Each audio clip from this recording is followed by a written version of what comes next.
Welcome to Guelph Fight Wrestle Hut and episode number 1 of Wrestle Spotlight, where we take a look at maybe some more obscure wrestlers or wrestlers that aren't really, bigger names like Mox, Jericho, Kenny Omega, etc.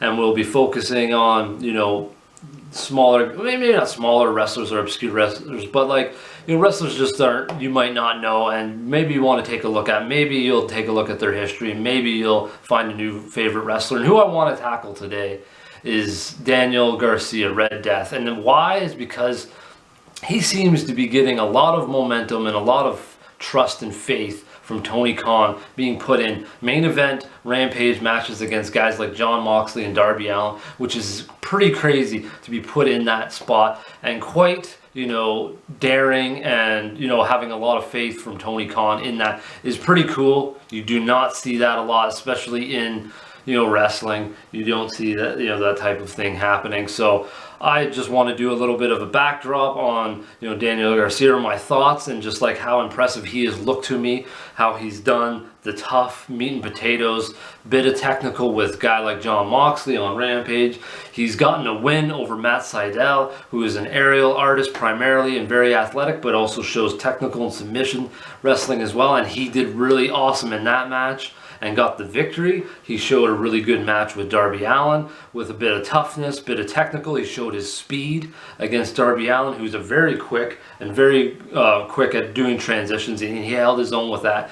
So this proves that Daniel Garcia can work with all types of different guys and do very well in all situations, not just on AEW Dark, but hell, headlining and main eventing Rampage on TV. That's a lot of faith for a guy who's quite young and doesn't have many matches within AEW. And I also saw Daniel Garcia have a great match with Josh Alexander on New Japan Strong the other week, and he showed going toe-to-toe with him, who's, Josh Alexander is like this hard-hitting, powerful, athletic, technical. He's a complete package. I think Daniel Garcia right now is showing that he is right there and nearly a complete package at such an early stage in his career. I love his intensity.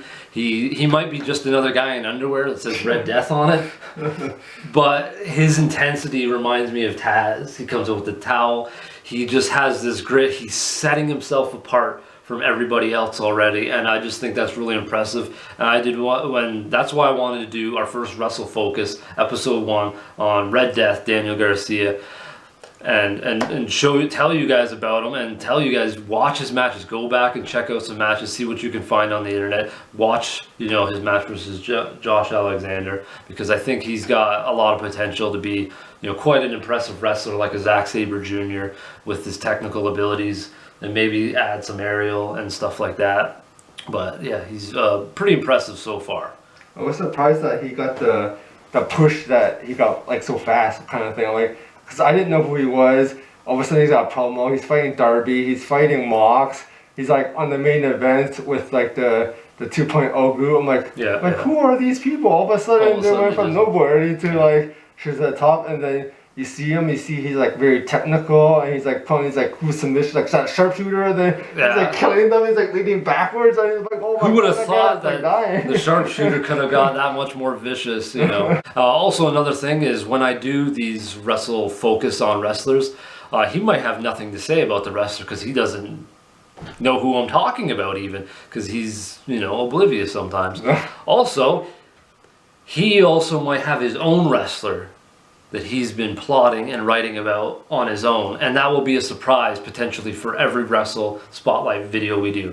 He might not say anything, he might say something, he might have his own wrestler, he might come out and go, I want to talk about Kota Ibushi, and I'll say, alright. And that will be the surprise for you. If you have any wrestlers that we think we should check out on the indies, guys that we might not know, or they need to be spotlighted, they need to be brought out into the world, like a Matthew Justice or a Zicky Dice or some guy from the indies, Danhausen, let us know in the comments below, and we'll take a look at them. And until next time, folks, how about some heavy wrestling?